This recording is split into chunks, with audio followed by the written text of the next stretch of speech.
પંચાયત સમાચાર 24 માં આપનું સ્વાગત છે। દાહોદ હત્યાકાંડનો ભેદ ઉકેલાયો। નવી ગાડીની જીદ કરનાર સગા ભાઈની હત્યા કરી મૃતદેહ સળગાવી દેનાર આરોપી ભાઈ ઝડપાયો। દાહોદ જિલ્લાના સંજેલી તાલુકામાં 4 દિવસ પૂર્વે મળી અજાણ્યા પુરુષની સળગેલ મૃતદેહના પ્રકરણમાં પોલીસે અત્યંત ચોંકાવનારો ખુલાસો કર્યો છે। ગત 12 ડિસેમ્બરના રોજ હિરોલા ગામના સીમ વિસ્તારમાંથી મળી આવેલો આ મૃતદેહ દાહોદના ગોદી રોડ વિસ્તારના રહેવાસી રોયલ લબાનાનો હોવાનું તપાસમાં બહાર આવ્યું હતું। ઉચ્ચ પોલીસ અધિકારીઓના માર્ગદર્શન હેઠળ હાથ ધરાયેલી સઘન પૂછપરછમાં આ ઘટના સામાન્ય અકસ્માત કે આત્મહત્યા નહીં પરંતુ પૂર્વ નિયોજિત ક્રૂર હત્યા હોવાનું સાબિત થયું છે, જેમાં મૃતકના સગા ભાઈએ જ તેના 2 મિત્રો સાથે મળી આ જઘન્ય અપરાધને અંજામ આપ્યો હતો। આ હત્યા પાછળ કૌટુંબિક વિખવાદ અને મિલકત સંબંધની તકરાર મુખ્ય કારણ હોવાનું પોલીસ તપાસમાં ખુલ્યું છે। મૃતક રોયલ લંબાના છેલ્લા કેટલાક સમયથી મોજ શોખ માટે નવી ચોપૈયા ગાડી ખરીદવાની જીદ કરી રહ્યો હતો અને તે માટે વડવાઓની મિલકત વેચવા દબાણ કરતો હતો। ભાઈના સતત ઝઘડાને માનસિક ત્રાસથી કંટાળી મોટા ભાઈ અક્ષય લંબાનાએ તેના સાગરીતો મોહમ્મદ તૌશીફ ને અન્ય એક શખ્સ સાથે મળી હત્યાનું કાવતરું ઘડ્યું હતું। ઇન્દોર હાઈવે પર કારમાં ગળું દબાવી હત્યા કર્યા બાદ આરોપીઓએ પુરાવાનો નાશ કરવાનો આશયથી મૃતદેહ હિરોલાના નિર્જન વિસ્તારમાં લઈ જઈ જ્વલનશીલ પદાર્થની મદદથી સળગાવી દીધો હતો। પોલીસે ગણતરીના દિવસોમાં ટેકનિકલ પુરાવા અને બાતમીદારોની મદદથી મુખ્ય આરોપી અક્ષય લબાના અને તેના સાગરીતોની ધરપકડ કરી લીધી છે। પૂછપરછ દરમિયાન આરોપીએ પોતાનો ગુનો કબૂલી લીધો છે। પોલીસે ઘટનામાં વપરાયેલા વાહનો તેમજ અન્ય સાહિત્ય કબજે કરવાની તજવીજ હાથ ધરી છે। આ ચકચારી કિસ્સાએ સમગ્ર જિલ્લામાં ભારે ખળભળાટ મચાવ્યો છે। કાયદો અને વ્યવસ્થા જાળવતી એજન્સીઓ હાલ આ ગુનામાં સંડોવાયેલા ત્રીજા ફરાર આરોપીને પકડવા માટે વિવિધ સ્થળોએ દરોડા પાડી રહી છે। દાહોદ જિલ્લાના સંજેલી પોલીસ સ્ટેશન ખાતે ગઈ તારીખ 12/2/2025 ના રોજ કલાક 7:30 વાગે ગામના સરપંચ નાઓએ ફોન કરી અને જાણ કરેલ કે એક અજાણ્યા માણસની સળગેલી હાલતમાં ડેડ બોડી રંગલી ઘાટી પાછળ આવેલા જે બસ સ્ટેન્ડ છે, બસ સ્ટેન્ડની પાછળ સળગેલી હાલતમાં મળેલી છે।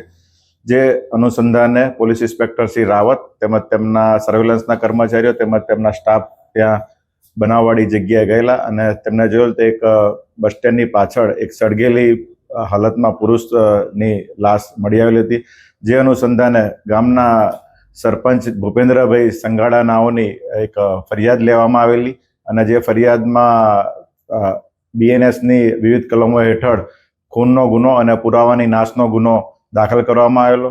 ત્યારબાદ આ ગુનાની ગંભીરતાને ધ્યાને લઈ પોલીસ અધિક્ષક શ્રી દાહોદ દ્વારા આ ગુનાની વિઝિટ કરવામાં આવેલી અને તેમણે પોલીસ ઇન્સ્પેક્ટર LCB તેમજ ઝાલોદ ડિવિઝનના અલગ અલગ police inspector Shri Limbdi police inspector,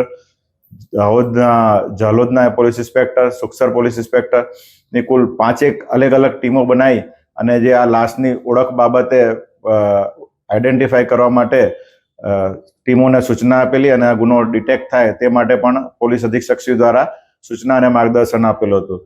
જે અનુસંધાને આ જે મરણ જનાર છે તેણે હાથમાં કડું પહેરેલું હોય અને જમણા હાથે ફાસ્ટ ટ્રેકની ઘડિયાળ પહેરેલી હોય।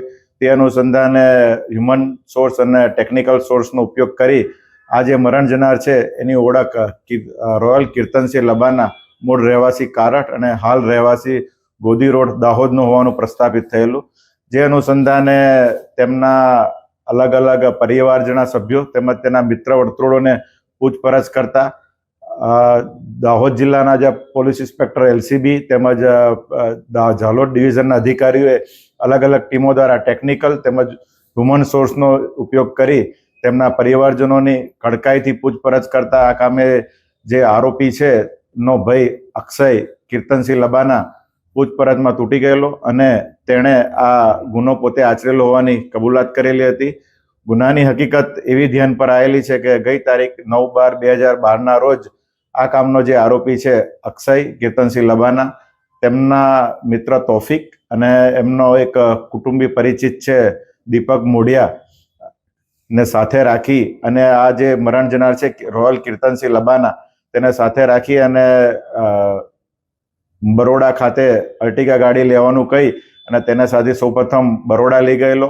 બરોડાથી ત્યારબાદ પાછા લીમખેડા ભથવારા થઈ અને લીંબડી આવેલા અને લીંબડીથી કરંબા રોડ પાસે જઈ આ જે રોયલ કીર્તનસિંહ લબાનાનું ગળું દબાઈ અને એની હત્યા કરવામાં આવેલી।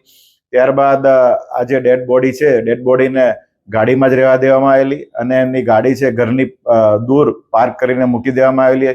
10મી તારીખે એમની એમ બોડી રહેવા દેવામાં આવેલી।